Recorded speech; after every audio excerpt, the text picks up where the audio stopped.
जारनाब्ला सारखौ लानानै senior junior गासैबो आरो एक्स एन डि बिनि केसनि जेंना आरो एक्स एन डि बिनि न'खर दानायनि जेंना बेबायदि जेंनाखौ सुफुंनो थाखाय सोरबा बिजेपि सोरबा इउपिपिएल सोरबा बिपिएफ सोरबा कंग्रेस बिथांमोनजों थायोबासो एक्स एन डि बिनि जोबथेसालियाव थानाय गासिबो उदां जागोन आरो एक्स एन डि बिनि केसा जोबस्रांगोन।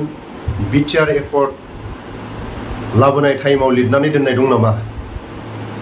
साफ्रोमबो एक्स एन डि बिनि जेंनाया सोरबा गोहो खुंथायाव थानाय बिथांमोनजों थायोबासो एक्स एन डि बिनि जेंनाया सुस्रांजागोन होननानै लिरनानै दं नामा? गिबियावनो बयनिसिमबो खुलुमहरो आंनि चेनेलनि नायगिरि गेदेमा रायजो राजा। गाव गावनि बेसेन गोसा समखौ 5 मिनिट टाइम होनानै खोनासंलाङोबा गासैबो खाहानिखौ बुजिलांगोन, आंनि गोसो गोरबोआवबो गोजोननाय मोनगोन।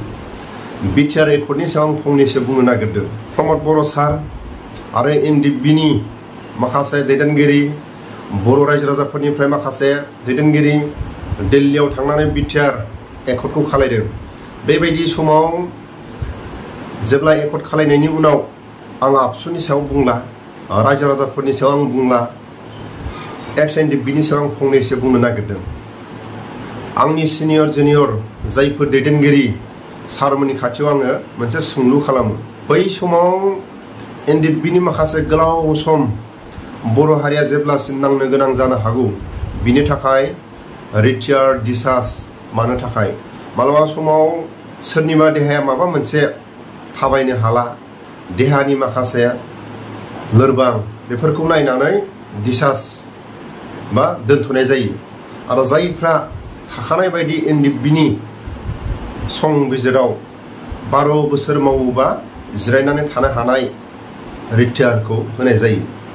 आरो माखासे समाव आर्मि पुलिसजों हमजानानै जेलाव लांजायो। बेबायदि समाव जेब्ला बुख्रुब सुख्रुब खालायजायो, सोरबाया ओरैबो लामा गैया ओरैबो लामा गैया, सोरबाया न'आव जिरायनानै थादों। बेबायदि एनडिबिफोरखौ दिनैनि गेदेरमा दैदेनगिरिफ्रा गनायोना गनाया? दिनैनि जायफोर एक्स एन डि बिनि बेकग्राउन्डआव थांनानै नेता जानाय, जायफोर गोहो खुंथायाव दं, बिथांमोना रिटायार डिसार्ज जायफोर सिनियर माबा मोनसे गोहो खुंथायाव जायफोर नेता दैदेनगिरिफ्रा गनायोना गनाया? जायफोर सम जानानै रिटायार जानाय, जायफोर माबा मोनसे देहानि लोरबां जानानै डिसार्ज लानाय, माबा मोनसे आर्मि पुलिसजों बुख्रुब सुख्रुब खालायजानानै जेल जानानै गावनि देहानि लोरबांनि थाखाय मालाबा न'खराव जिरायनानै थानाय साफ्रोमबो सिनियर जुनियर बेबायदि एक्स एन डि बिफोरखौ दानि गादियाव थानाय जायफोर गेदेरमा सारमोना गनायोना गनाया? लोगोसे आं दिनै सोंलु खालामो, दिनैनि जायफोर गोहो खुंथायाव एक्स एन डि बिनि बेकग्राउन्डआव थांनानै दानि जायफोर एक्स एन डि बिनि माखासे जेंनाखौ सुस्रांनो थाखाय जायफोर बिबानगिरि सारमोनाव मोनसे सोंलु खालामो।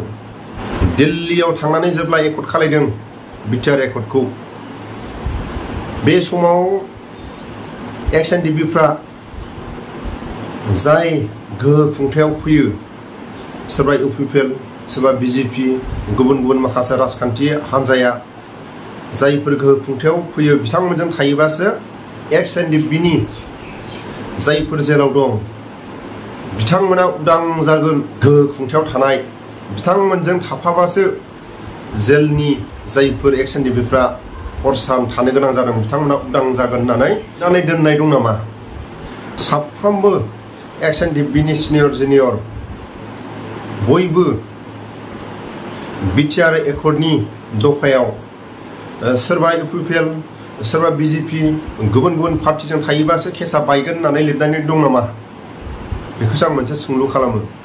दानि जायफोर एक्स एन डि बिनि केसनि जेंना, जोबथेसालियाव थानाय एक्स एन डि बिनि माखासे जेंना, बेफोरखौ सुस्रांजानो थाखाय जेब्ला बिटिआर एकर्डआव दफायाव जायफोर गोहो खुंथायाव जायफोर पार्टिनि गोहो खुंथायाव दं बिथांमोनजों सान हर थायोबासो केसा बायगोन आरो जोबथेसालियाव थानाय गासैबो न'खरनि बयबो जायफोर गोहो खुंथायाव दं बिथांमोनजों थायोबासो केसा बा जोबथेसालिनिफ्राय उदां जागोन होननानै लिरनाय दं नामा? बेखौसो आं मोनसे सोंलु खालामो। दिनै बयबो मोनफ्रोमबो फेक्सननि साफ्रोमबो सिनियर जुनियर मोनसे आं सोंलु खालामो। जायफोर बिजेपि सरकारखौ मोजां मोननानै बिजेपि पार्टियाव हाबनानै दं, जायफोर इउपिपिएल पार्टियाव हाबनानै दं, जायफोर बिपिएफ पार्टियाव हाबनानै दं, जायफोर कंग्रेस पार्टियाव हाबनानै दं, जायफोर गुबुन गुबुन माखासे पार्टियाव हाबनानै दं, बयबो खौसे जानानै XNDP-नि जोबथेसालियाव थानाय सिनियर जुनियर देरनाब्ला सारखौ लानानै गासैखौबो उदां खालायबासो जोङो मोनफ्रोमबो पार्टियाव हाबनानै थागोन। नङाबा जों जेब्लासिम जोबथेसालियाव थानाय गासैबो सिनियर जुनियर बिथांमोनखौ उदां खालाया अब्लासिम जों सोरबा बिपिएफ, सोरबा इउपिपिएल, सोरबा कंग्रेस, सोरबा बिजेपि बेबायदि माखासे पार्टियाव जों मालाबाबो हाबनानै थाया, बुंनो हागोन ना हाया?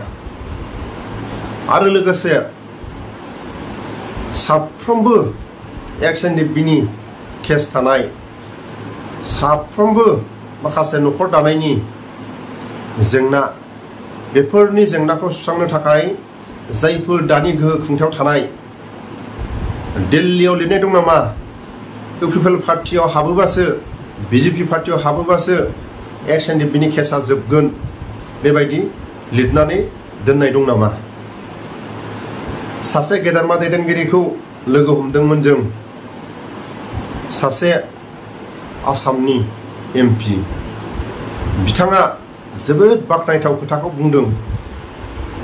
नोंथांमोनहा नोंथांमोननि माखासे दिल्लीयाव थाखानाय बा सरकाराव थाखानाय माखासे लिरनानै दोनखानाय, नोंथांमोना गुबुन गुबुन पार्टिजों थायाबाबो नोंथांमोनखौ जेरै सरकारनि माखासे लिरनानै दोनखानाय बेबायदि नोंथांमोनखौ लामा दिन्थिनांगोन। नोंथांमोनहा सोरबा बिजेपि, सोरबा कंग्रेस, सोरबा इउपिपिएल, सोरबा बिपिएफ बे हान्जायाव थायालासिनो ओरैनो न'आव थाबाबो जुदि सरकारा लिरनानै होदोंबा केसा जोबनांगौ, जोबथेसालियाव थानाय गासैबो उदां जानांगौ आरो सरकारनिफ्राय मोननो गोनां बेफोरखौ जुदि लिखित बा बुंखानाय जायफोर गोहो खुंथायाव थानाय बुंखादोंबा ओरैनो नोंथांमोननो होनांगोन, सरकारा होखानांगोन, बेबायदि खोथाखौ सासे आसामनि MPआ फोरमायो। दिनै जोंजों थाफाबासो नोंथांमोनहा केसा बायगोन, नोंथांमोनहा जोंजों थाफाबासो जोबथेसालियाव थानाय गासैबो उदां जागोन आरो XNDP-नि जेंनाया जोंजों थाफाबासो उदां जागोन, बेबायदि जोंनिफ्राय लुगैया। नोंथांमोना जायखिजाया पार्टियाव थाबाबो नोंथांमोननि माखासे मोननो गोनां आरो केस जोबथेसालियाव थानाय उदां जानांगौआ जाखाथारनांगोन होननानै सासे आसामनि MPआ फोरमायो। बिथांनि माखासे खोथाखौ बिथांनि मुंखौ आं बुंथ'ला, उननि समाव आं बुंसिगोन। जोबोद बाख्नायथाव सासे आसामनि MPआ फोरमायो XNDP-नि मोननो गोनां आरो बिटिआर दफायाव लिरनानै थाखानाय बायदि XNDP-आ न'आव थाबाय थाबाबो, जिखुनु जाया पार्टियाव थाबाबो नोंथांमोना मोननांगौखौ मोनखानांगोन, केसनि जेंनाया जोबनांगौआ जोबखानांगोन, जोबथेसालियाव थानाय बिथांमोना उदां जानांगौआ उदां जाखानांगोन, बेबायदि सासे गेदेरमा MPआ गावनि गोसो गोरबोनिफ्राय फोरमायो। जोंजों नोंथांमोना थाफानांगौ, सोरबा हानजाजों थाफानांगौ, जों बेबायदिखौ लुगैया। नोंथांमोना गावनि न'आव थानानैनो XNDP-नि माखासे सरकारा दोनखानाय सरकारनि माखासे आयेनाव, जेरै गावखौनो सरकारनि खाथियाव गथायनानै सरकारनि माखासे बुंनाय बायदि खोथाखौ खोनासंनानै आरो बर' हारिखौ सरकारा जेरैबायदि लिखित हिसाबै माखासे सरकारा फोरमायदों आरो बुंदों, बेबायदिखौ सरकारा होखाथारनांगोन होननानै सासे आसामनि MPआ फोरमायो।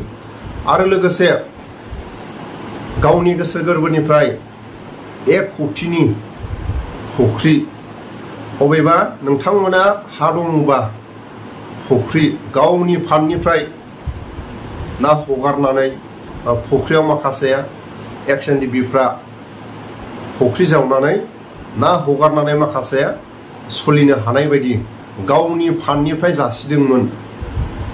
गावनि गोसो गोरबोनिफ्राय आंनि खाथियाव फैनायखाय बा आंजों थाफानांगौ होननानै आङो 1 कौटिनि फुख्रिखौ आं नोंथांमोननो जासियाखै। नोंथांमोना आंजों थाफालायनाङा, आंनि फान्डनिफ्रायनो आङो 1 कौटिनि आं फुख्रि नोंथांमोननो हरनो राजि।